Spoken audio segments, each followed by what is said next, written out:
사마리아 여자와 우물가에서 아주 중요한 대화를 했습니다. 이 여인은 예수님을 드디어 그리스도로 알아보았습니다. 주님이 주시는 생수를 마신 느낌이 들면서 벅찬 감격에 주체할 수 없었습니다. 물들어 왔던 물동이를 거의 잊어버릴 만큼 버려두고 이 소식을, 내가 지금 느끼고 있는 이러한 영생하도록 솟아나는 생명의 물, 이 영생과 같은 이러한 놀라운 구원의 세계를, 예배의 세계를 내가 동네 사람들한테 알려주지 않으면 견딜 수가 없다. 그래서 동네로 뛰어들어갑니다. 마침 그때에 제자들이 음식을 사서 왔습니다. 잠깐 동안 이 여인과 대화하는 모습을 보고 있었는데 드디어 여인은 떠나고 동네에 가서 예수님을 증거하고 그 말을 듣고 사람들이 주님께로 오고 있는 중입니다. 그들이 동네에서 나와 예수께로 오더라. 오랫동안 성전이 파괴되고 예배를 드리지 못한 사람들, 혼혈주의, 혼합주의라고 하는 멸시와 조롱을 받으면서 외면당했던 사람들, 하나님 앞에 문제를 해결할 수 있는 기도할 처소조차 없는 이들에게 이 목마른 사람들이 그리스도 예수의 소식을 듣고 그 동네로부터 나와 예수께로 오더라. 그것은 마치 옛시대의 삶의 터전과 뿌리를 떠나서 그리스도에게로 행하는 장엄한 출애굽의 여정과 같은 모습이라고 볼 수 있습니다. 아직은 들판이 추수할 때가 아니어서 보리가 파랗게 초록이지만 아마 이 사람들이 흰 옷을 주로 입었던 것 같아요. 주석가들의 얘기가. 그래서 저기에서 오고 있는 그 무리들은 흰 옷을 입고 보아라, 휘어져 추수할 때가 되지 않았느냐라고 하시는 주의 말씀이 이해가 됩니다. 이렇게 그들이 오고 있는 그 막간에, 그 사이에 31절에 보니까 아직 도착을 하지 않은 그 사이에 제자들이 예수님과 대화를 합니다. 이제 떡을 사왔습니다. 랍비여, 주님 좀 식사를 하십시오. 그때 주님께서 하시는 말씀이 뜻밖의 말씀입니다. 내게는 너희가 알지 못하는 먹을 양식이 있다. 아니, 누가 먹을 걸 좀 갖다 드렸나? 아니, 배가 고프시다고 했는데, 그리고 지금 한참 식사 때가 지났는데 무슨 양식이 있으시다고 하는 말씀일까? 제가 가끔 금식하는 분들 보면은요, 기도원에서 교회에서는 금식한다고 오셨는데 겉으로는 금식하는 것 같은데 책상에 초콜릿 같은 것도 있어요. 저도 금식을 해보면 유혹이 많아요. 야, 이제 그만해야 되겠다. 배고플 때 얼마나 힘듭니까? 너희가 알지 못하는 양식이 있다. 이게 무슨 말씀인가? 주님께서 설명을 해 주셨습니다. 34절의 말씀에 예수께서 이르시되 나의 양식은 나를 보내신 이의 뜻을 행하며, 우리 주님께서는 한순간도 잊어버리지 않는 것이 있는데, 자신의 이 땅 성육신 하신 이후에 이 땅에서 숨을 쉬며 거닐며 말하며 행하시는 그 모든 것을 장악하고 있는 것은 나는 아버지로부터 보냄받은 자라는 의식입니다. 이 정체성이 이 주님에게는 너무나 강해서 이 하나님 아버지가 보내신 일과 관계가 없는 헛된 일을 티끌도 하지 않으시는 거예요. 나를 보내신 이의 뜻이 있습니다. 목적이 있어요. 그것을 행하는 것이 나의 양식이다. 그분의 일을 온전히 이루는 것이 나의 양식이다. 온전히 이루는 이것이다 라고 하는, 이것은 본래 단어에 없는데, 다시 말하면 하나님 아버지가 보내신 뜻을 온전히 이루는 것이 우리 주님의 양식이라는 말씀이에요. 이 또한 여러분, 예수님을 움직이게 하는 것은 보냄받은 자라고 하는 의식과 함께 주님으로 하여금 가게 하시고 말하게 하시고 기도하게 하시고 바라보게 하시는 그 모든 것을 끌고 가는, 밀고 가는, 움직이게 하는 가장 핵심적인 동력의 근원은 아버지의 일을 온전히 이루고자 하는 것입니다. 온전히 이루는 것. 그 온전히 이루는 푯대를 향하여 주님은 가고 계신 거예요. 그 온전히 이루는 때를 준비하고 가시는데 막간에 사마리아를 통과하게 되신 겁니다. 이 온전이라고 하는 단어, 온전히 이룬다고 하는 단어가 요한복음에서 가장 중요한 단어 중에 하나입니다. 주님을 움직이고 있는 이 말씀, 도대체 목표가 무엇인가? 우리가 여러분 주님의 생애의 최종 마지막 단계, 그것은 왕이 올라서시는 보좌와 같은 곳입니다.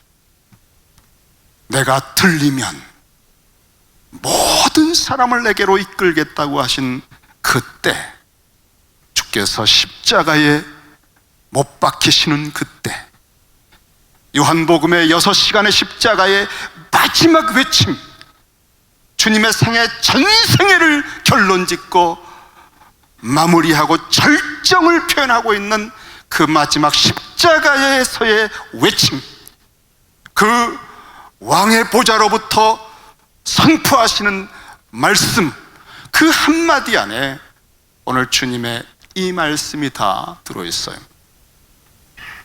아버지의 보내신 뜻을 온전히 이루고자 하는 그 모든 것을 다 이루었다. 십자가에서 마지막 선언하신 다 이루었다라고 하는 말씀.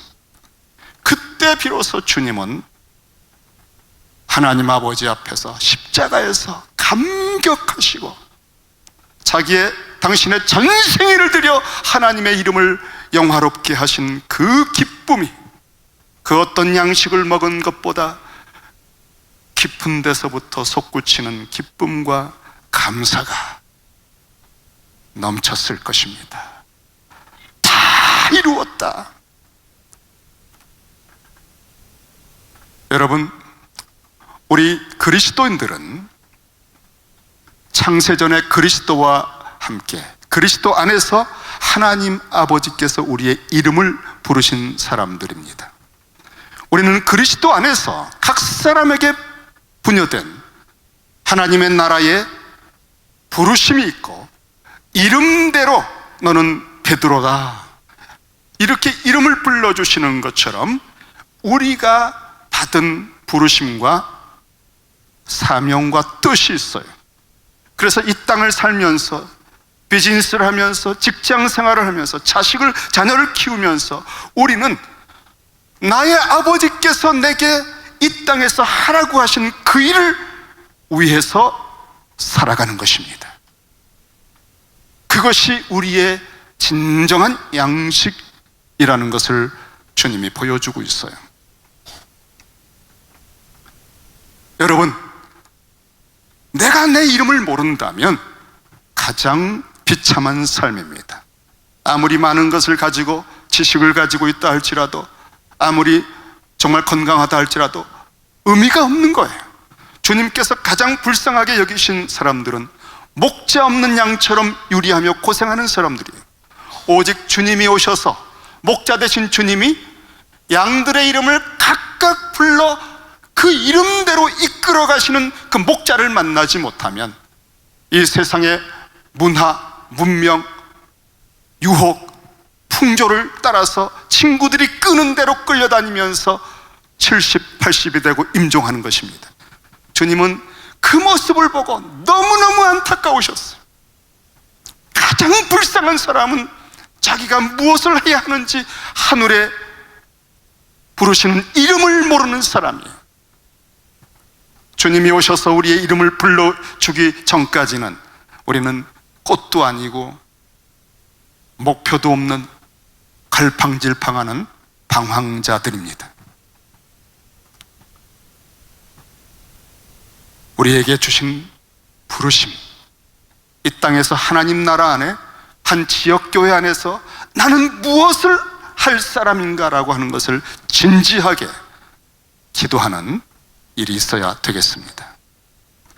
주님께서 나는 너희가 모르는 양식이 있다고 하셨는데 이 먹는 문제는 굉장히 중요합니다. 마귀가 시험을 했을 때 광야 40일 동안 금식하시고 첫 번째 시험은 떡덩이들이 많고 거기에 돌덩이들이 다 똑같아요. 동글동글해서 마귀가 말했습니다. 이 떡으로 돌 만들어, 죄송합니다, 이 돌로 떡 만들어 먹어라. 하나님 아버지의 뜻과 상관없이 너 능력이 있지 않느냐? 좀 써봐라. 하나님 아버지의 뜻과 상관없이 너 재정적으로 사회적으로 해볼 수 있지 않느냐 이거예요. 그때 주님 말씀하셨죠. 사람이 떡으로만 사는 것이 아니다. 하나님의 입으로부터 나오는 모든 말씀으로 사는 것이다. 그것은 신명기의 말씀이에요. 기록되었을 때 신명기의 그 말씀은 6일 동안 만나를 먹고 7일째 안식할 때 매일매일 하나님 뜻을 순종하며 만나를 거두면서 안식일 하루 전에는 2배를 거두어도 썩지 않는 아주 특이한 하나님의 역사를 경험을 했습니다.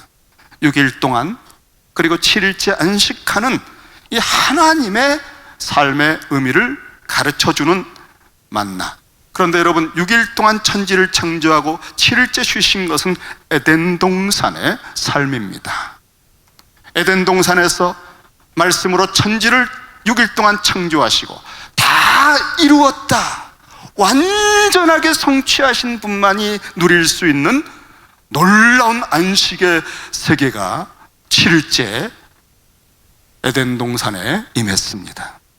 다 치루었다, 다 이루었다라고 티끌도 부족함이 없는 완전한 성취를 했을 때만 경험하는 경이로운 안식, 거기를 그 안식의 에덴 동산을 아담과 하와는 선물로 받았습니다. 평강이 강처럼 흐르고 하나님의 임재가 모든 전 심령에 느껴지는, 하나님의 건의심을 따라 함께 동행하며 거니는 즐거움이 충만했던 그 동산에 한 가지의 나무, 가운데에 있는 중요한 한 가지의 계명의 나무가 있었습니다. 선악을 알게 하는 나무의 열매는 먹지 말아라, 먹으면 죽는다. 열매니까 따먹을 수 있고, 이름이 선악을 알게 하니까 먹으면 선악을 아는가라고 하는 생각을 주잖아요. 마귀가 거기를 자극을 했습니다. 따먹으면 하나님처럼 지혜롭게 된다. 하지만 사람은 먹는 것으로만 사는 존재가 아니에요. 사람은 하나님의 입으로부터 나오는 모든 말씀으로 사는 것입니다. 이게 하나님 나라의 삶이에요. 하나님의 입으로부터 나온 말씀이면 그 열매를 먹으면 정령 죽는다. 이게 하나님의 입으로부터 나온 말씀입니다. 그런데 따먹고 말았어요. 그리고 모든 걸 잃었습니다. 여러분, 하나님의 입으로부터 나온 말씀을 떠나면 모든 것을 잃어버립니다. 우리 사람이 사는 것은 재물을 많이 저축했다고 건강하다고 사는 게 아니에요.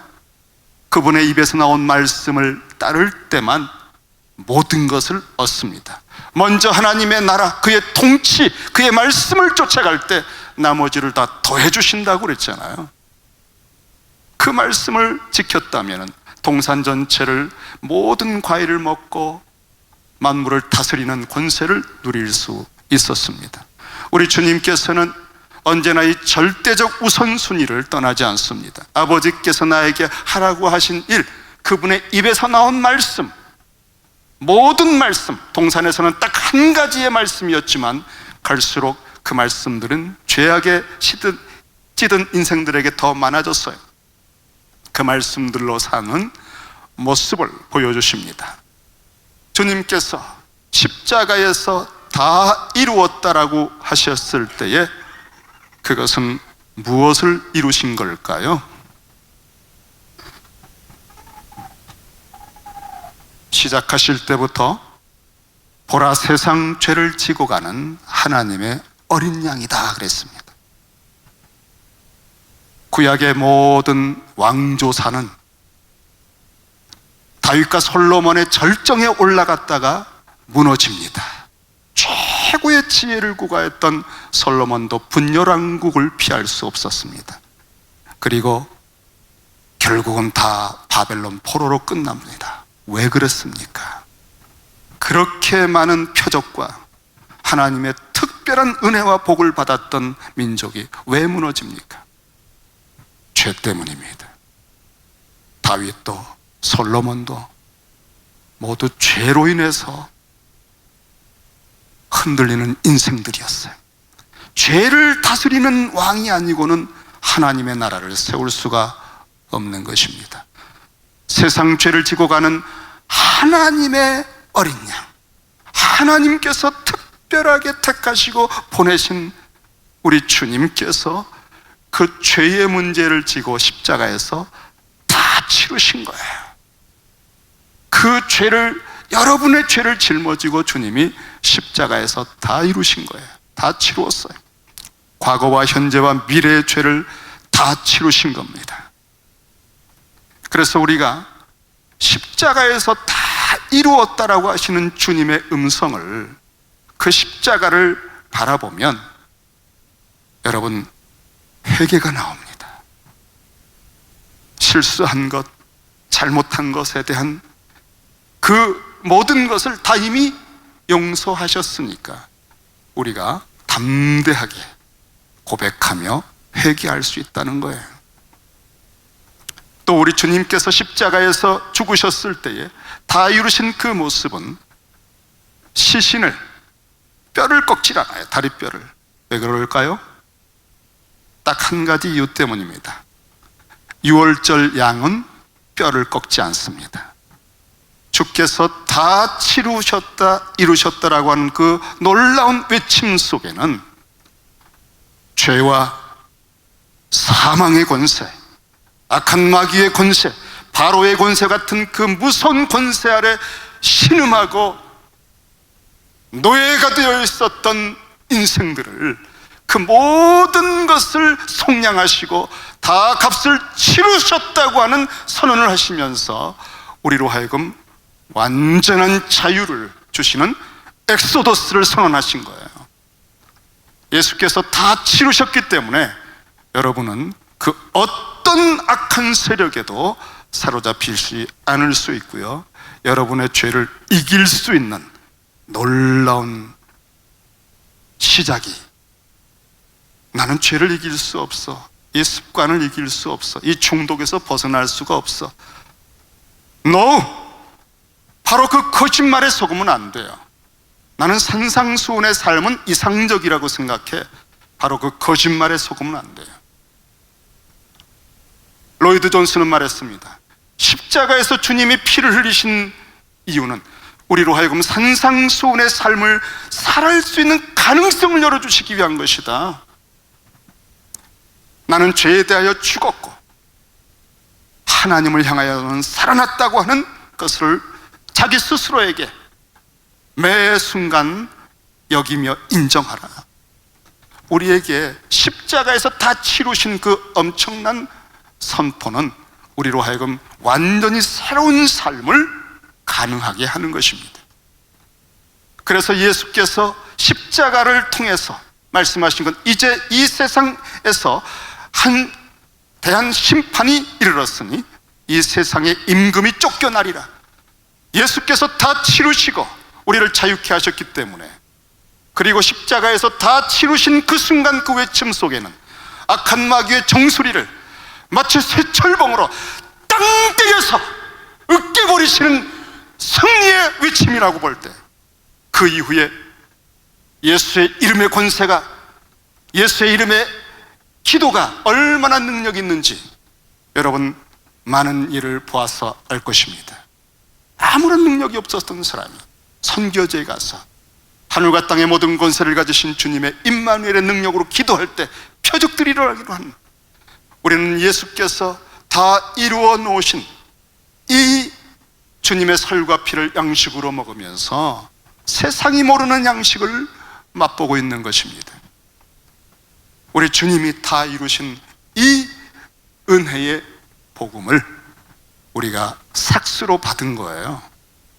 이 구원은, 이 기쁨, 이 성령의 임재를 삭스로 받은 우리는 추수하는 사람들이 된 것입니다.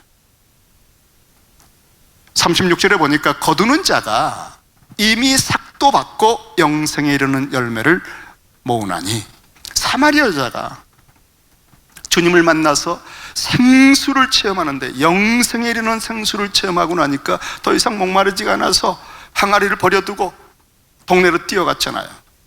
그 여인에 대해서 말씀하기를, 그 거두는 자, 사마리아 동네에 추수하러 들어간 이 여자는 이미 삭을 받았다 그랬어요. 우리 주님이 주시는 구원의 은혜, 성령의 감동, 그리스도를 만난 감격, 이게 삭을 받은 거예요. 그러니까 열심히 가서 증거한 것입니다. 사실 그 여자는 자기가 삭을 받았다는 걸 몰라요. 자원해서 기뻐서 간 거예요. 그 여인은 싹꾼이 아니에요. 대개는 삭을 받으면 딱 받은 만큼만 해요. 그 이상 시키면 딱 째려봐요. 그 이상을 하게 되면 돈을 더 요구합니다. 하지만 이 여인이 받은 삭은 영생하도록 솟아나는 샘물이기 때문에 그 내면의 가장 깊은 곳으로부터 자원하는 마음으로, 기쁨으로 끊임없이 그리스도를 증거합니다. 오 베들레헴 성도들이여, 이것을 해야만 합니다라고 하는 의무 때문에 합니까? 영생에 이르는 열매, 한 사람이 영생의 생명수를 마시며 자기처럼 기뻐하는 것을 보기 위해서 그 기쁨 때문에 복음을 전하고 그리스도를 증거하는 일을 해보신 적이 있으십니까? 그 삭을 좀 받아보시지 않겠습니까? 거두는 자가 이미 삭도 받고 영생에 이르는 열매를 모으나니, 가장 가치 있는 것은 재물을 모으고 인기를 모으고 건강을 유지하는 그 모든 것보다 썩는 양식을 위하여 일하지 말라 했잖아요. 영생하도록 있는 양식을 위하여 하라. 그게 무엇입니까? 나를 믿는 것이다. 영생하도록 있는 주님을 증거하여 그들로 하여금 영생하도록 하는 열매를 거두는 이 일은 영원한 것이에요. 여기에 투자를 하세요. 여러분의 시간과 기도와 이렇게 사람들에게 여러분의 이 모든 것을 쏟을 때 얼마나 기쁜지, 자기도 그 목마름 5명의 남편을 통해서도 얻지 못한 기쁨과 감격으로 이 기쁨을 그대들도 누리시오라고 증거해서 그들이 자기 말을 듣는 거예요. 그리스도를 소개했는데 많은 사람이 반응을 하는 거예요. 정말 감격이죠, 감격. 내 말을 들어주고 예수께로 오는구나. 그래서 그들을 데리고 오는데 막 기쁨이 막 주체할 수 없는 거예요. 그렇게 흰옷을 입고 오는 보라 씌어져 추수하게 되었구나라고 하는 그 추수의 모습을 보는 주님은 또 얼마나 기쁘시겠어요. 그래서 뿌리는 자와 거두는 자가 함께 즐거워하게 하려 함이라. 오늘 38절 말씀 같이 한번 읽겠습니다. 자, 시작. 내가 너희로 노력하지 아니한 것을 거두러 보내었노니 다른 사람들은 노력하였고 너희들은 그들이 노력한 것에 참여하였느니라. 아주 중요한 말씀 하나를 하고 마치겠습니다. 우리가 이 신약 시대에 복음을 전하고 선교하고 하는 모든 것은 과거에 구약의 때로부터 하나님께서 세운 수많은 종들, 하나님께서 부르신 셀 수 없는 하나님의 귀한 종들의 사역의 노력을 배경으로 해서 거기에 참여하는 것입니다. 아브라함을 부르시고 여호수아를 통해 가나안을 정복하시고 사무엘과 다윗의 시대를 거쳐 그 많은 선지자들이 꿈꾸었던 주님이 오시는 그때, 그 주님이 오시는 때로부터 종말이라고 그래요. 신약 시대를 종말은 추수 때입니다. 구약의 무수한 종들은 하나님의 부르심을 따라서 이렇게 이 추수할 때를 위해 씨를 심고 마치 물을 주는 것처럼 노력을 하였다. 이것은 거의 진을 다 쏟아서 탈진할 만큼 수고하는 그런 노력입니다. 그 모든 노력의 정점에 우리 주님이 계셔요. 주님은 그 모든 것의 성취로 당신 자신이 하늘의 미랄로 땅에 떨어져 죽으시면서 다 치루었다라고 하는 완성된 복음을 이 땅에 뿌리셨습니다. 다 이루었다. 땅끝까지 사단의 권세를 깨뜨렸다. 내가 이겼노라. 그러므로 이제 모든 족속에게 가서 내가 이미 이긴 싸움을 확인하고 동참하라. 우리는 그리스도께서 이미 이겨놓으신 싸움에 참여하는 거예요. 이 시카고란 도시에서 이미 이겨놓으신 싸움에 참여하는 것이 복음을 전하는 것입니다. 복음을 전하는 사람은 그래서 쭈뼛쭈뼛거리면서 불안해하고 부끄러워하는 것이 아니에요. 이겼습니다. 다 치루셨습니다. 하늘과 땅의 모든 권세가 있는 주님이 함께 하십니다. 자유함과 담대함과 세상이 못할 평강으로 미소를 띠면서 확신을 가지고 이 여인처럼 기쁨에 벅차서 그리스도를 증거하는 것이 우리가 하는 거예요. 순교를 하더라도 우리는 절정에 노력하신 그리스도의 공로에 참여하는 것일 뿐입니다. 여기에서 우리는 복음의 열매를 거둘 때, 교회가 성장할 때, 부흥할 때 딱 한 가지 태도가 나와요. 오랫동안 수고했던, 그리고 우리 주님의 십자가의 모든 헌신에 대한 감사와 하나님께 대한 영광입니다. 저희 교회가 그런 감사와 찬송과 영광을 돌리는 그 예배를 드리는 교회가 되기를 참으로 원합니다. 기도하십시다. 이 시간에 이 들은 말